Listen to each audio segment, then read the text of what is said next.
The scent of stale air and old wood filled my lungs as I stepped into my parents' house. It was the same smell I'd known for 45 years, a mix of their lives and the history we shared. My brother Mark was already there, his laugh echoing from the living room. We were there to celebrate my parents' 50th wedding anniversary, but something felt different. There was a tension in the air, a quiet undercurrent of something unsaid. My father, Robert, a man whose hands told the story of a lifetime of hard work, cleared his throat. "Daniel," he said, his voice gruff but kind, "we have something we want to give to you boys." My heart quickened. My parents were getting on in years. We all knew this day was coming, the day they would pass down the family heirlooms. These weren't just objects, they were the story of our family. The old grandfather clock that had stood in the corner of the living room since I was a child. The antique silver tea set my great-grandmother had brought over from England. The worn, leather-bound photo album filled with pictures of generations I never knew. My mother, Eleanor, her face a road map of gentle wrinkles, smiled a little sadly. "It's time," she whispered, as if to herself. I watched as my father walked over to the grandfather clock.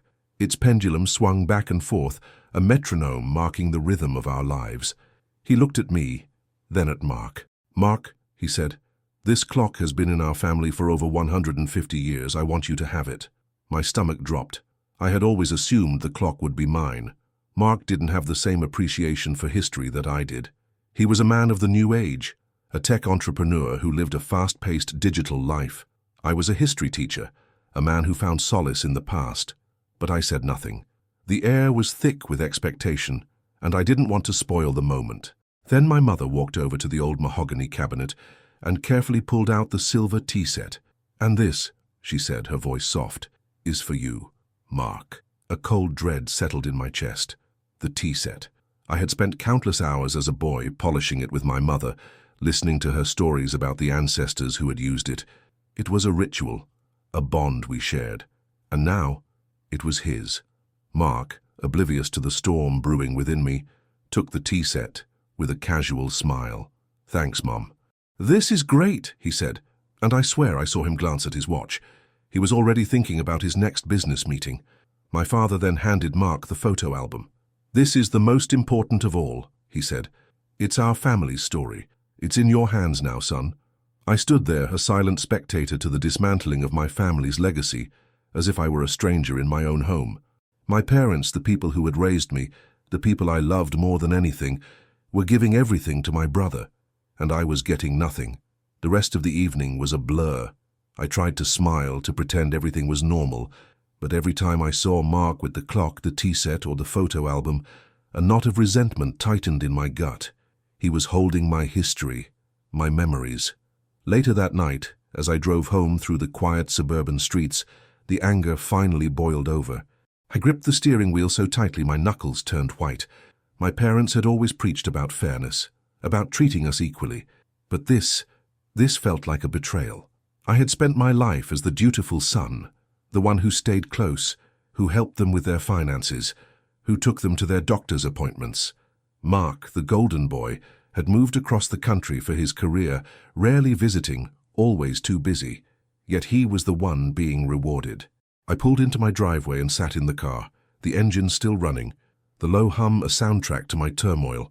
I thought about the unspoken promise, the promise that the heirlooms would be ours to share, or at least that I would get the ones I had a special connection to. But the promise had been broken, and I had been silent. My wife, Sarah, met me at the door. She knew something was wrong just by looking at my face. "What is it, Dan?" she asked, her voice filled with concern. I couldn't hold it in. I told her everything, the words spilling out in a rush of hurt and frustration. She listened patiently, her hand on my arm. "It's not about the things, Sarah," I said, my voice raw with emotion. "It's about what they represent. It's about being seen. It's about being valued." Sarah nodded. "I know, it's not fair." But in that moment, fairness seemed like a long-lost concept. I had always prided myself on my quiet strength, on my ability to let things go. But this was too big. It wasn't just about a few objects. It was about my place in the family, about the legacy I was supposed to inherit, the legacy that had just been handed to someone who didn't even understand its value. I lay in bed that night, staring at the ceiling, The image of Mark holding the photo album seared into my mind. I couldn't sleep. The silence in the room was deafening, a stark contrast to the storm raging inside me. I had to do something. I couldn't stay quiet anymore. The thought of confronting my parents filled me with a mixture of fear and dread. They were old. I didn't want to cause them pain. But the alternative, living with this gnawing resentment, felt like a slow death. I had to fight for what I believed was right, not just for myself but for the history of our family. I closed my eyes and took a deep breath. The decision was made. I would confront them, and if they wouldn't listen, I would take a different path. A path I never thought I would have to walk. A path that would lead me to a courtroom, to a legal battle against my own family. The thought was terrifying, but the alternative was unbearable. I knew that my life, and my relationship with my family, was about to change forever. The clock was ticking and I was about to make my move. The next day, the air in my parents' house was thick with an unspoken tension that was almost suffocating. The celebratory feeling of the previous night had completely vanished, replaced by a cold, heavy silence. I had called my parents and told them I needed to talk, a serious conversation that couldn't wait. My voice must have betrayed my emotions because my mother had sounded worried on the phone. Now, sitting across from them in the same living room where the heirlooms were given away, I felt a knot of dread tighten in my stomach. The grandfather clock, now in Mark's temporary possession, seemed to tick louder than usual, a constant reminder of my grievance. "What is it, Daniel?" my father asked, his voice softer than the night before. He looked tired, his shoulders slumped. My mother beside him wrung her hands, her eyes fixed on the floor. I took a deep breath. This was it, the point of no return. "I need to ask you why you gave all the family heirlooms to Mark." My mother flinched. My father's face hardened, a wall of defensiveness going up. "What are you talking about, Daniel? They are just things." "They are not just things, Dad." The words came out sharper than I intended. "They are our family's history, and they were always meant to be shared. The clock, the tea set, the photo album, they have been a part of my life, a connection to our past, and you just gave them all away to Mark. Why?" My father sighed, a long, weary sound. "Your brother is different, Daniel. He's not as grounded as you are. He travels all the time, he has a big, busy life. We thought he needed a connection to his roots, a reminder of where he came from. And I don't?" My voice cracked. "I'm the one who stayed. I'm the one who's always here. I'm the one who helps you with everything. And what do I get? Nothing. Did you ever even consider how that would make me feel?"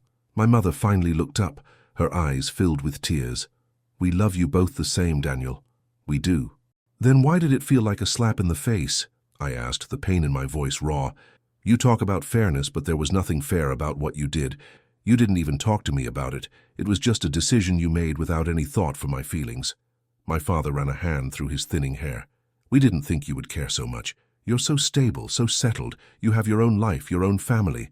Mark is still finding his way. We thought the heirlooms would be a way to anchor him, to make him feel more connected to us." The words hit me like a physical blow. They saw me as so stable, so self-sufficient, that they didn't think I needed anything. They had mistaken my quiet strength for indifference. And in doing so, they had overlooked the one thing I cherished most, the legacy of our family. "So I get nothing because I'm the dependable one?" I asked, the bitterness a sharp taste on my tongue. "Is that the message you're sending? That the son who stays, who takes care of you, gets nothing, while the one who is absent gets all the rewards?" My mother started to cry, silent tears streaming down her face. "Please, Daniel, don't say that. It's not like that at all." "Then what is it like, Mum?" I was standing now, my hands clenched into fists. "Tell me. Explain to me why my brother, who barely has time to visit, gets to be the keeper of our family's history, while I'm left with nothing but memories." My father stood up as well, his expression a mix of frustration and sadness. "Your brother is having some financial troubles, Daniel. He's in debt. We wanted to help him.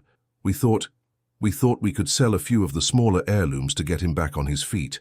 We would have given him the money, but he's too proud to accept it. This was the only way we could think of to help him without him knowing." The words hung in the air, a stunning, unexpected revelation. My brother, the successful tech entrepreneur, was in financial trouble, and my parents were using our family's most precious possessions to bail him out. The heirlooms weren't a gift. They were a transaction. My anger, a fiery inferno just moments ago, turned into a cold, hard stone in my chest. This wasn't just about hurt feelings anymore. It was about deceit. My parents had been manipulating the situation, using the heirlooms as a form of silent financial aid. And in doing so, they had not only broken my heart, but had also devalued the very objects they claimed to cherish. "So you were going to sell them?" I asked, my voice barely a whisper. "The clock, the tea set, the photo album? You were going to sell our family's history?" My father looked away, unable to meet my gaze. "It was just a few of them, Daniel. Not all of them. We were going to give the most valuable ones to Mark, the ones that could be sold easily. The rest would have been yours. The rest, the leftovers, the things that weren't worth anything." The insult was profound. I felt a wave of nausea wash over me. I couldn't stay in that house a moment longer. The air was too thick with their lies, their guilt, their justifications. "I can't believe this," I said, my voice trembling with a mixture of anger and disappointment. "You used our family's legacy as a pawn. You used it to play favorites. And you didn't even have the decency to be honest about it." I turned and walked out of the living room, leaving my parents sitting in their silence and their regret. The front door closed with a soft thud behind me, but the sound in my head was a final echoing crash. I had come looking for an explanation, for a reason to forgive them, but what I had found was something much worse. I had found a deeper betrayal, a hidden agenda that made the initial act of giving away the heirlooms even more painful. The emotional wound was now an open gash, and I knew with a chilling certainty that it would not heal easily. The path forward was clear now. There was no going back. The lawsuit, once a distant, desperate thought, was now a definite, painful reality. The silence in my car on the drive home was a stark contrast to the tumultuous storm in my mind. The conversation with my parents replayed over and over, each painful word a hammer blow to my heart. We were going to sell them. The phrase was a ghost, haunting me, a testament to the depth of their betrayal. My parents, the people I had looked up to my entire life, had been willing to sell off our family's heritage to bail out Mark, a man who, I now realized, was living a lie of success. When I got home, Sarah was waiting for me. Her face was a canvas of worry. She knew, without me having to say a word, that the conversation had not gone well. "What happened?" she asked, her voice soft and full of compassion. I sat down on the couch, the weight of the day pressing down on me. The anger had been replaced by a heavy sadness, a profound sense of loss. I told her everything: the lies, the financial troubles, the plan to sell the heirlooms. Sarah's eyes widened in disbelief. They were going to sell them? "Dan, that's unbelievable. I'm so sorry." "It's not just about the heirlooms anymore, Sarah," I said, my voice thick with emotion. "It's about trust. It's about how little they value me, how little they value our family's history. They were willing to just liquidate it." A new resolve began to harden inside me, replacing the pain. I couldn't let this stand, not just for myself, but for the legacy of our family, for the generations that came before us. I had to do something. "I'm going to do it," I said, my voice firm. "I'm going to sue them. I'm going to stop them from selling the heirlooms. They are not just Mark's to sell, they are our family's to protect." Sarah didn't argue. She simply nodded, her hand finding mine. "I'll support you, Dan. Whatever you decide, I'm with you." The next day I made an appointment with a lawyer. The office was on the top floor of a gleaming glass building downtown, a world away from the familiar, musty smell of my parents' house. The lawyer's name was David Miller, a man with a stern face and an empathetic gaze. He listened to my story with a quiet, professional demeanor, taking notes as I spoke. "So you're looking to prevent the sale of the family heirlooms and to have them legally transferred to you, or at the very least shared," he said, summarizing my request. "Yes," I said. "They are part of my inheritance, a part of our family's history. They can't just be given away or sold to cover my brother's debts." He nodded, his pen tapping against his notepad. "Your case is not a simple one. Family disputes are always messy. However, there are a few legal precedents we can look at. The key here will be to establish that the heirlooms were not a simple gift, but rather a part of an expected inheritance. We can argue that their transfer to your brother was done under duress, or as part of a scheme to defraud the rightful heir, you in this case. The word defraud was jarring. It made the situation sound so cold, so calculating. But in a way it was. My parents had used the pretense of a gift to transfer valuable assets to my brother, assets that were rightfully meant to be shared. "What's the first step?"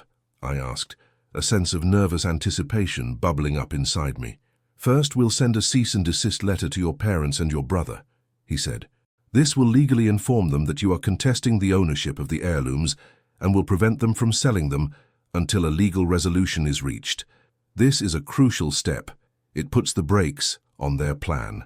The idea of sending a formal legal document to my parents, to the people who had raised me, felt surreal and profoundly wrong, but I knew there was no other way. My parents had chosen this path when they had chosen deceit. "And what if they don't comply?" I asked. "Then we file the lawsuit," he said. "We'll be seeking an injunction to prevent the sale, and a legal order to have the heirlooms transferred to a neutral third party until a court can decide on their rightful ownership." Leaving the lawyer's office, the city felt different. The sun was setting, casting long shadows on the street, but for the first time in days, I felt a flicker of hope. I was no longer a passive observer of my own family's history. I was an active participant, a fighter. That evening I wrote a letter to Mark. It was hard. My hand trembled as I put pen to paper. I wanted to tell him everything, to ask him why he had let this happen, why he had accepted the heirlooms knowing they were a source of conflict, but I kept it simple, professional. I informed him that I was contesting the transfer of the heirlooms and that a cease and desist letter would be arriving soon. I didn't mention the financial troubles or my parents' deceit. I wanted to give him a chance to do the right thing, to avoid this escalating into a full-blown family war. The letter felt like a final goodbye, a severing of the last ties of brotherly love, but I knew it had to be done. I had to protect our family's legacy, even if it meant destroying my family in the process. The line had been drawn, the battle lines were set, and I was ready to fight. The cease and desist letter was the detonator. A few days after I had sent my own letter to Mark, my phone rang. It was my mother, her voice thin and shaking. "Daniel, what is this?" she asked, her words a mix of hurt and anger. "You're suing us? What is wrong with you?" My heart ached, but I stood my ground. "Mom, you know what this is. I gave you a chance to be honest with me, to tell me the truth about why you gave everything to Mark. But you chose to lie. You were going to sell our family's history. I can't let that happen." "It's our decision, Daniel," she cried, her voice rising. "We are your parents. We do what we think is best." "Best for who, Mom?" I countered, my voice low and firm. "Best for Mark? What about what's best for the family? What about what's best for our legacy?" The line went silent for a moment. Then, with a sob, she hung up. The next call was from my father. His tone was colder, more controlled. "Daniel, you need to call off your lawyer. This is an embarrassment. It's making a mockery of our family." "It's not me making a mockery of our family, Dad," I said, the words bitter on my tongue. "It's you and Mom. You put a price tag on our history. You used it to bail out Mark's failures, and you didn't even have the decency to be honest about it." He was silent for a long moment. Then his voice dropped to a conspiratorial whisper. "Mark doesn't know. He doesn't know we were going to sell the heirlooms. He just thinks they were a gift." The words hit me hard. So Mark was just as much a victim of their manipulation as I was, but he was also a willing participant, a recipient of a favor he hadn't earned. The more I thought about it, the more complicated the situation became. My parents were trying to protect him, and in doing so they had lied to both of their sons, creating a chasm between us. I decided to take a different approach. Instead of confronting my parents again, I called Mark. The phone rang for a long time before he answered, his voice wary. "Dan," he said, "I got your letter. What's going on? Are you really suing Mum and Dad?"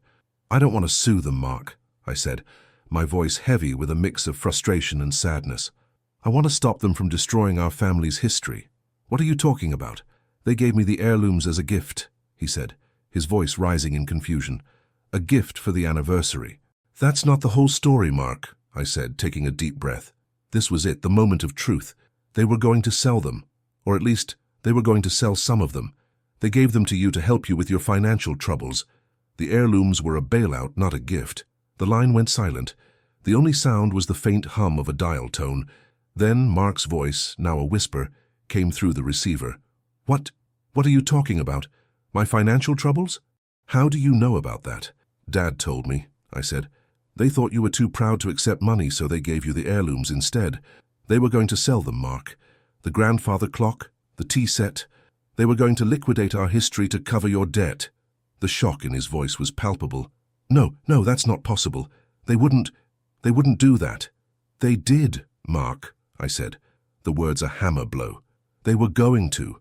And when I confronted them about it, they lied to me. They tried to justify it by saying you needed a connection to your roots. A mix of emotions flooded my brother's voice. Confusion, disbelief, and a profound sense of hurt. I have to call them. I have to talk to them. You do that, I said, my voice softening. But understand this, Mark. This isn't just about the heirlooms anymore. This is about honesty.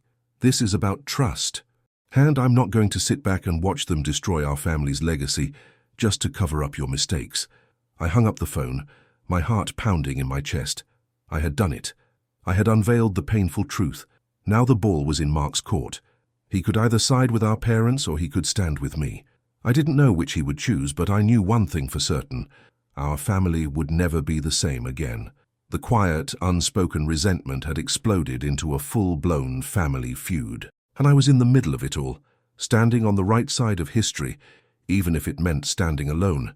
The day after my conversation with Mark, the silence from my parents was deafening. My calls went unanswered, my texts unreturned. It was a cold war, a painful absence of communication that felt like a deliberate punishment. I was prepared for it, but it still hurt. The fear that I was losing my parents forever was a constant, gnawing presence. But then, an unexpected phone call came. It was Mark. His voice was different this time, not defensive or confused, but heavy with a new kind of emotion. Shame. Dan, he said, his voice barely a whisper. I talked to Mom and Dad. They told me the truth. And? I asked, my heart pounding in my chest. They admitted it. They admitted they were going to sell the heirlooms. They even admitted to lying about it. They said they were doing it because of my financial troubles. They said they couldn't stand to see me struggle. He paused, and I could hear the emotion in his voice. I didn't know, Dan. I swear I had no idea they were going to do that. A wave of relief washed over me. He believed me. The truth had finally broken through. I know, Mark, I said, my voice softer than I had intended. I know you didn't know, but you have to understand why I had to do this. I had to protect our family's history. I get it now, he said. I really do. I was so caught up in my own life, in my own problems, that I didn't even see what was right in front of me. I didn't even appreciate the things they gave me. I just saw them as objects. I didn't see the history, the legacy, the love. The admission was a painful but necessary step. It was the first time Mark had ever shown a hint of humility or self-awareness. It was a crack in the facade of the golden boy, a glimpse of the man who had always lived in my shadow. So what are you going to do? I asked, my voice cautious. I'm going to return them, he said without hesitation. All of them. The clock, the tea set, the photo album. I don't want them. They're not mine to have. They're ours. And they were never meant to be sold. The words were a balm to my wounded heart. The years of resentment, the bitterness, the pain, they began to dissipate, replaced by a glimmer of hope. Maybe, just maybe, this wasn't the end of our family. Maybe it was the beginning of a new one. That's a good first step, Mark, I said, a small smile forming on my face. But it's not enough. This isn't just about returning the heirlooms. This is about our parents' behavior. They lied to us. They manipulated us. They put our family at risk. I know, he said, his voice heavy. And I'm going to talk to them. I'm going to tell them that what they did was wrong. And I'm going to tell them that I'm on your side. The words were an olive branch, a bridge across the chasm that had formed between us. For the first time in years, I felt a sense of camaraderie with my brother, a shared understanding of the pain our parents had caused. We were a team again, a united front against the forces that had tried to tear us apart. Over the next few days, Mark returned the heirlooms to our parents. The grandfather clock was back in its place in the living room, its pendulum swinging in a familiar rhythm. The silver tea set was back in the mahogany cabinet, and the photo album was on the coffee table, a silent testament to our family's history. My parents, now faced with a united front, seemed to have no choice but to listen. Mark and I went to their house together. The atmosphere was strained, but there was a new kind of respect in the air. We sat down, and Mark, in a display of strength and maturity I never thought he had, started the conversation. "Mom, Dad," he said, his voice firm. "What you did was wrong. You lied to us, you put a value on our family's history, and you almost destroyed our relationship. I'm not here to ask for the heirlooms. I'm here to tell you that this has to stop. We are your sons. We are a family, and you need to start treating us with the respect and honesty we deserve." My parents were silent, their faces a mix of shame and sorrow. My father, the stoic rock of our family, finally spoke, his voice cracking. "We were just trying to help, boys. We didn't know what else to do." "Helping is one thing, Dad," I said, my voice gentle but firm. "Lying is another. We're a family. We should be able to talk about our problems. We should be able to help each other without resorting to deceit and manipulation." The air in the room was thick with unspoken emotions. The pain, the anger, the betrayal, they were still there, but for the first time, there was also a glimmer of hope. We were finally talking. We were finally facing the truth. The lawsuit was still a possibility, a final resort if things went wrong, but for now it was a tool, a way to force a conversation that should have happened long ago. I looked at Mark, and he looked at me. We were on the same side, a united front, and I knew, with a chilling certainty, that this was just the beginning of a long and difficult journey. But for the first time, I wasn't alone. The days that followed were a slow, painful dance of rebuilding. The tension in our family was a constant, palpable force, an invisible wall between us. My parents, faced with a united front from Mark and me, were forced to confront the consequences of their actions. The silence that had once been a form of punishment now became a tool for communication, a way to let the weight of their mistakes settle in. They were humbled, their usual confident postures replaced by a weary, almost fragile acceptance of their wrongdoing. This new vulnerability, while painful to witness, was the first real step toward genuine healing. Mark and I, now on the same side, started to talk more. We met for coffee, for lunch, our conversations no longer stilted or strained. We talked about our childhood, about our dreams, about the things we had lost in the years we had spent apart. It was a strange kind of bond, forged in the fire of betrayal and resentment. We were both victims of the same deceit, and that shared experience created an unexpected sense of solidarity. "I still can't believe they were going to do that," Mark said one afternoon, stirring his coffee, his voice still tinged with disbelief. "I mean, I knew I was in trouble, but I never thought they would go that far. To sell our family's history, it's just so unbelievable." "They were trying to protect you," I said, a part of me still trying to find a reason for their actions. "They were just going about it in the wrong way. They saw the heirlooms not as a legacy, but as a solution to a problem. Protection or not, it was wrong," he said, his voice firm. "They almost destroyed our family's history, and they almost destroyed our relationship. I'm just glad you had the courage to stand up to them, Dan. I'm not sure I would have. I was too busy living in my own bubble of problems to see the bigger picture." The words were a quiet, powerful apology, a recognition of my pain and my struggle. For the first time I felt seen by my brother, truly seen. It was a feeling I had craved my entire life.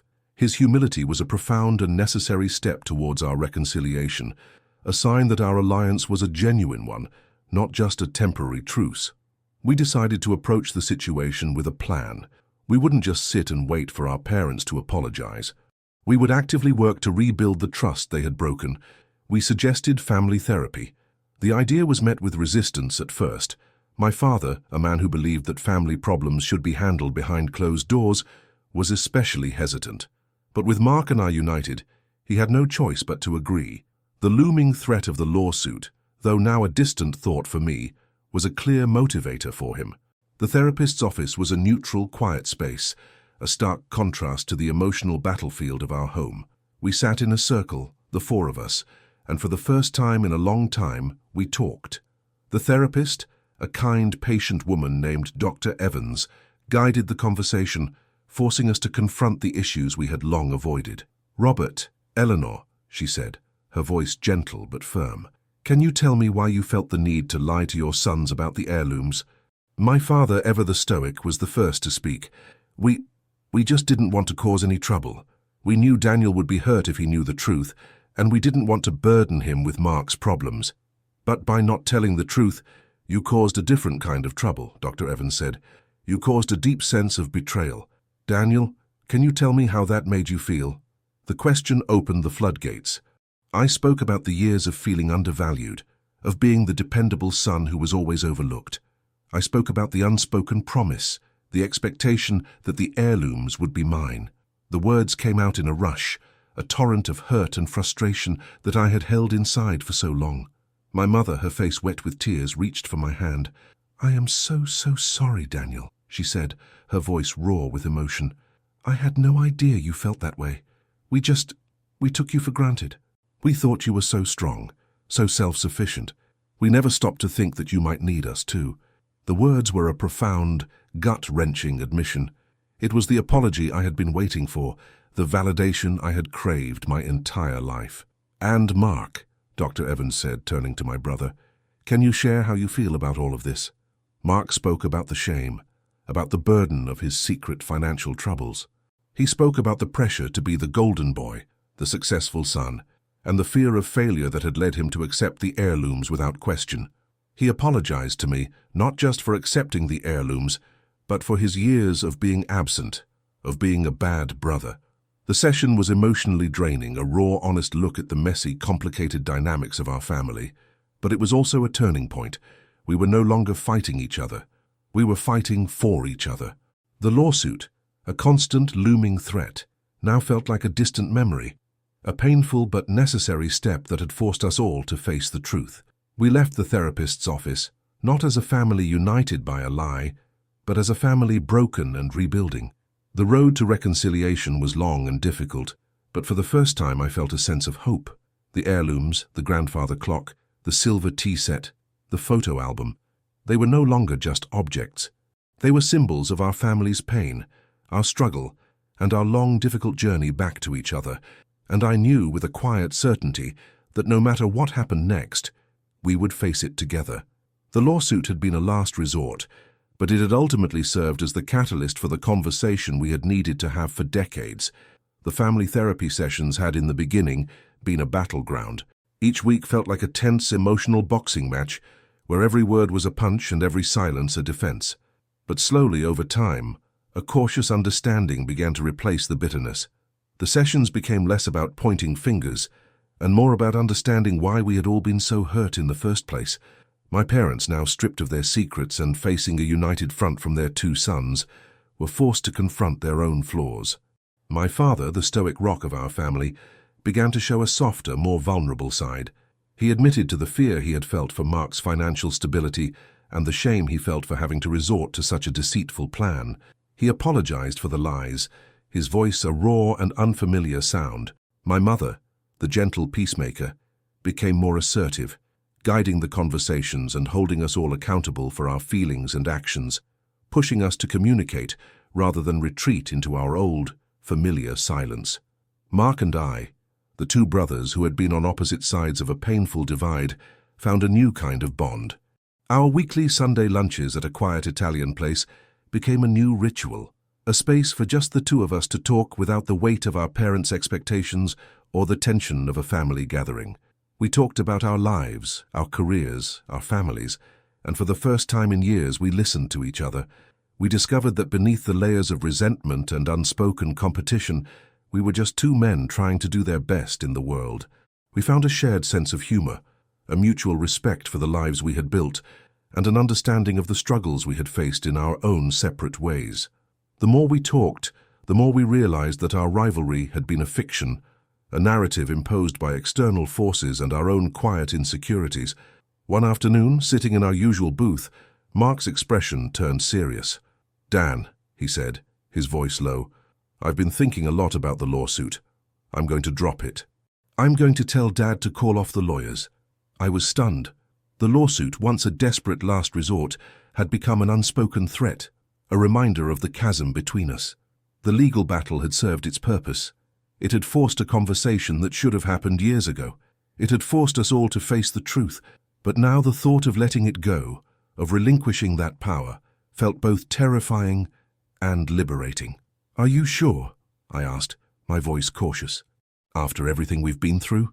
"I am," he said, his voice firm and unwavering. "The lawsuit was never really about the heirlooms. It was about forcing them to see the truth. And they have. They've apologized. They've admitted their mistakes. We're talking, we're healing. The lawsuit is just it's a symbol of the fight. And I'm not fighting anymore. I'm ready to move on. Aren't you?" His words resonated with a deep sense of truth. He was right. The fight was no longer about a few old objects. It was about our family. The legal battle had served its purpose. It had forced a conversation that should have happened years ago. It had forced us all to face the truth. And now, it was time to let it go. "I agree," I said, a sense of profound peace washing over me. "Let's call off the lawyers. Let's start a new chapter." The next day, we went to the law office together. We met with David Miller, the lawyer who had guided us through the painful, bureaucratic maze of the legal system. He listened to our decision with a knowing smile, his face radiating a calm professionalism that had always been a source of comfort. "I've seen this before," he said. "Family disputes are rarely about the money or the objects. They're about the love, the trust, the history. I'm glad you were able to find a way to heal." We signed the paperwork, and the lawsuit was officially dropped. The sense of relief was immediate and profound, as if a heavy weight had been lifted from my shoulders. The fight was over. The healing could finally begin. Later that evening, Mark and I went to my parents' house. We sat in the living room, the same room where the conflict had begun. The grandfather clock, now a symbol of our reconciliation, ticked softly in the corner, its gentle rhythm a stark contrast to the tumultuous days that had preceded it. "Mum, Dad," Mark said, his voice a little shaky. "Dan and I have something to tell you. We're dropping the lawsuit." My parents' faces, which had been tight with tension, softened. My mother's eyes filled with tears, this time of relief. "Thank you, boys," she whispered, her voice choked with emotion. "Thank you so much." My father nodded, a rare, genuine smile on his face. He looked at us, his eyes glistening. "We are so sorry for all the pain we've caused you. We love you both, more than anything. We got it wrong, and we promised to do better." The apology was simple, honest, and for the first time it felt genuine. The air in the room, once thick with resentment and anger, now felt light and full of love. We were a family again, not a perfect one, but a real one, with all its flaws and imperfections. The heirlooms, the cause of our conflict, no longer felt like a point of contention. They were just objects. The real treasure was our family, the bond we had fought so hard to reclaim. I looked at the grandfather clock, its pendulum swinging in a steady rhythm, a silent testament to the passing of time, to the history we had almost lost. And I knew, with a quiet certainty, that the legacy of our family wasn't in a piece of furniture or a silver tea set. It was in the love we had for each other, in the memories we shared, in the strength we had found in our darkest hour. And I knew, with a sense of profound peace, that our family's story was just beginning. We were no longer defined by the heirlooms. We were defined by our resilience, our forgiveness, and our unwavering love for each other. The months that followed the dropped lawsuit were a period of genuine rebuilding, a deliberate and often difficult process of excavating the past to build a better future. The family therapy sessions continued, evolving from painful confrontations into open, honest conversations where we could share our lives and our feelings without fear of judgment. The resentment that had simmered for years was finally being addressed, layer by layer, like peeling back the skin of an onion to reveal the tender core beneath. My parents were making a conscious effort to be more communicative and transparent. They were no longer just my parents. They were people with their own flaws and fears, and I, for my part, was learning to let go of the need for them to be perfect. The anger I had held onto for so long began to feel like a heavy, useless weight. The most profound change, however, was in my relationship with Mark. The two brothers who had once been on opposite sides of a chasm were now a united front. We talked every day, not just about the family drama, but about our lives, our hopes, and our quiet struggles. We went on fishing trips, attended football games, and started a new tradition of hiking in the national parks. We were making new memories, a new history, a new legacy that was our own, untainted by the past. The shared experiences created a bond that was stronger than anything we had ever known. We were no longer just siblings. We were friends, a team in every sense of the word. One evening, as we sat around a crackling campfire, the stars a brilliant canopy above us, Mark brought up the heirlooms. The topic, once a source of bitter pain, was now approached with a quiet sense of reflection. The air was cool, smelling of pine and wood smoke, and the distant cry of an owl was the only sound besides the gentle snap and pop of the fire. "You know," he said, his voice soft, "I've been thinking about the heirlooms. They're just sitting there in Mom and Dad's house, and they're just waiting for something to happen. They've been at the center of so much pain." "I know," I said, a wave of nostalgia washing over me. "I've thought about it too. It feels like they're just frozen in time, holding all that anger and hurt inside them. They're a symbol of our past," he said, his eyes fixed on the dancing flames, "but they shouldn't define our future. We can't keep them locked away, gathering dust, a reminder of the fight. We need to give them a new life, a new meaning." He was right. The heirlooms, the very cause of our conflict, had become a point of emotional neutrality. They were no longer a weapon to be used against each other. They were just objects. But they were also a reminder of the pain we had overcome, the lessons we had learned, and the love we had reclaimed. They deserved a better fate than to be simply admired from afar or forgotten in the back of a closet. "So, what do we do with them?" I asked, a spark of intrigue in my voice. The question felt liberating, no longer fraught with accusation or greed. "I have an idea," he said, a glint of mischief in his eyes. "What if we don't divide them? What if we don't fight over them? What if we make them a part of a new family tradition, a living, breathing legacy instead of a static one?" I was intrigued. "What do you mean?" "The grandfather clock," he said. "It's the heart of the house. It's the one thing that has seen it all, the one constant in our lives. What if we make it a part of our new tradition? What if we start a new family tradition of passing down not just the heirlooms, but the stories behind them?" He went on to explain his idea, and as he spoke I felt a swell of pride for the man my brother had become. The grandfather clock would stay in our parents' house, a permanent fixture, but once a year, on a specific day, we would gather as a family, and each of us would add a new item to a time capsule. It could be a letter, a photograph, a small object that represented our year. We would then place it inside the clock, a new layer of history, a new chapter in our family's story. The idea was brilliant. It was a way to honor our past without being defined by it. It was a way to create a new legacy, a new tradition, a new set of values that were based on honesty, communication, and love. I looked at my brother, and for the first time in years I saw not a rival but a partner, a friend, a brother. "That's a great idea, Mark," I said, a lump forming in my throat. "It's perfect." We presented the idea to our parents, and they loved it. They were overjoyed that we had found a way to heal, to move forward, and to create a new legacy. My mother's eyes filled with joyful tears, while my father nodded, a wide, genuine smile on his face. The grandfather clock, the silent witness to our conflict, was now a symbol of our reconciliation. It was a testament to the fact that we had not just survived a family crisis, but had emerged from it stronger, more united, and more in love than ever before. The first annual Family History Day was a resounding success. We gathered in the living room, a family once broken and now whole. The atmosphere was light, a mixture of solemnity and laughter. My father, with a new sense of humility, shared a story about the grandfather clock, about how his father had to work extra shifts to buy it for my grandmother as a wedding gift. My mother added a new photograph of her and my father from their 50th anniversary. Mark placed a small silver compass inside the clock, a symbol of his journey to find his way back to us, and I added a small handwritten note, a single sentence that simply read, "Forgiveness is the true heirloom." As we did, I realized that the heirlooms, the very things I had fought so hard for, were no longer the most important thing. The most important thing was our family, the love we shared, and the new legacy we were building, brick by brick, moment by moment. The lawsuit, the anger, the resentment, they were all just a painful but necessary part of our story. A story that was now, finally, full of hope, forgiveness, and a new kind of love. The years that followed the Family History Day were a testament to the power of forgiveness and the strength of a family united. The annual tradition of adding to the time capsule became a cherished event, a way to reflect on the past year and to look forward to the future.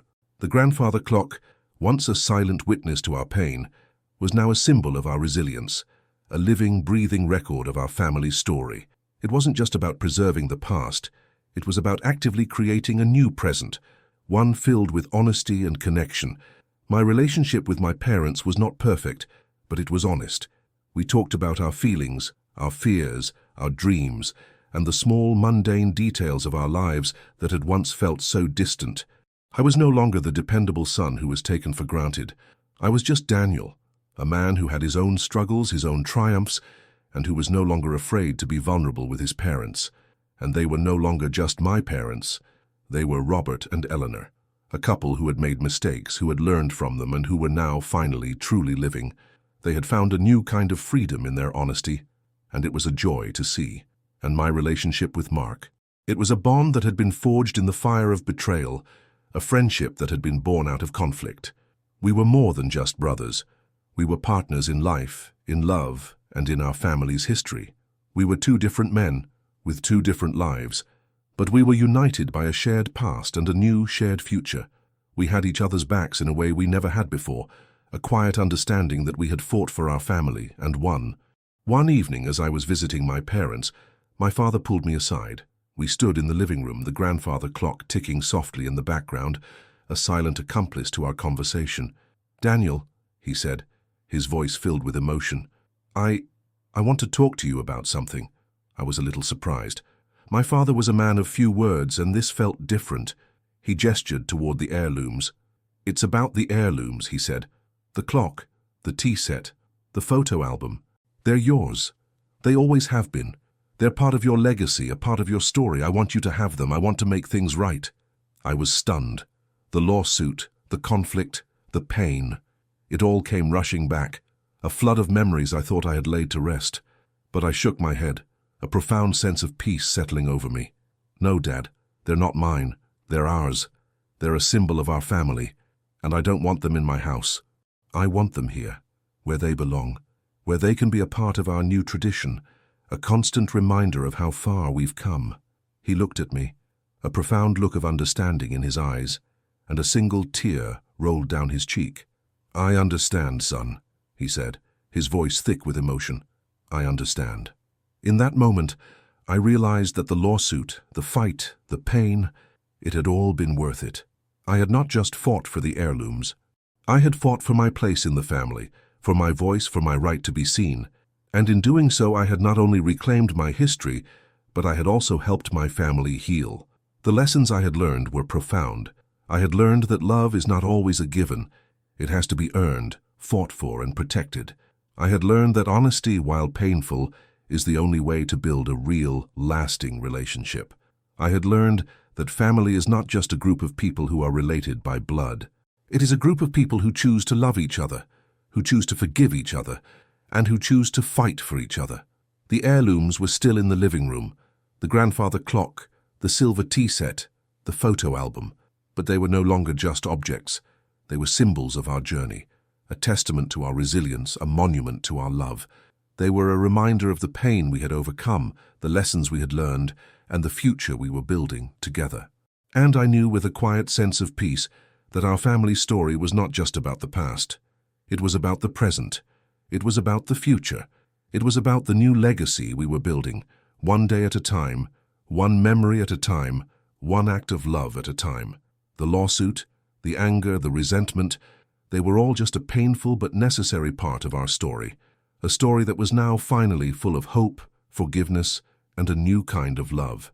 The passing of time was marked not just by the ticking of the grandfather clock, but by the new traditions we had created. My parents, now in their late 70s, had finally found a sense of peace. The burden of their secrets and their past mistakes had been lifted, replaced by a quiet, joyful acceptance of their lives. They were no longer the parents who had favored one son over the other. They were just mom and dad, two people who had made mistakes, who had learned from them, and who were now finally truly living. They had found a new kind of freedom in their honesty and had become the parents they had always wanted to be. The annual Family History Day was a sacred ritual. We would all gather in the living room, the four of us, and add a new item to the time capsule inside the grandfather clock. My father, with a new sense of humility, would often share a story from his past, a lesson he had learned, a memory he cherished. My mother would add a picture, a poem, a small token of her love. And Mark and I, the two brothers who had once been rivals, would share our own stories, our own triumphs, our own struggles. It was a beautiful mosaic of our lives, a tangible record of our family's history in the making. The heirlooms, the very cause of our conflict, had become a point of emotional neutrality. They were no longer a weapon to be used against each other. They were just objects. But they were also a reminder of the pain we had overcome, the lessons we had learned, and the love we had reclaimed. They served as a silent, powerful testament to our journey and the enduring strength of our bond. One evening, as I was helping my father with some yard work, he looked at me, a serious expression on his face. "You know, Daniel," he said, his voice filled with emotion, "I was wrong. I was so wrong about everything. I thought the heirlooms were the most important thing. I thought they were our legacy. But I was wrong." I looked at him, and for the first time in a long time, I saw not a parent, but a man who had his own flaws, his own triumphs, his own journey. He was a man who had finally found the courage to admit his mistakes, and it was a moment of profound grace. "What is our legacy then, Dad?" I asked, my voice soft. He looked at me, a profound look of understanding in his eyes. "You are, son," he said. "You and Mark, the family we have, the love we share, the way we have fought for each other, and the way we have forgiven each other. That is our legacy." The words hit me hard. They were a profound, gut-wrenching admission. It was the apology I had been waiting for, the validation I had craved my entire life. In that moment I realized that the lawsuit, the fight, the pain, it had all been worth it. I had not just fought for the heirlooms. I had fought for my place in the family, for my voice, for my right to be seen. And in doing so, I had not only reclaimed my history, but I had also helped my family heal. The story of our family was not a fairy tale. It was a messy, complicated, and painful journey. But it was also a story of resilience, of forgiveness, and of a love that had been tested and had emerged stronger than ever before. The lawsuit, the anger, the resentment, they were all just a painful but necessary part of our story. A story that was now, finally, full of hope, forgiveness, and a new kind of love. The grandfather clock, the silent witness to our conflict, was now a symbol of our reconciliation. It was a testament to the fact that we had not just survived a family crisis, but had emerged from it stronger, more united, and more in love than ever before. It was no longer just a timepiece. It was a monument to our family's enduring love, a testament to our shared history, and a beacon of hope for our shared future. And I knew with a quiet sense of peace that our family's story was just beginning.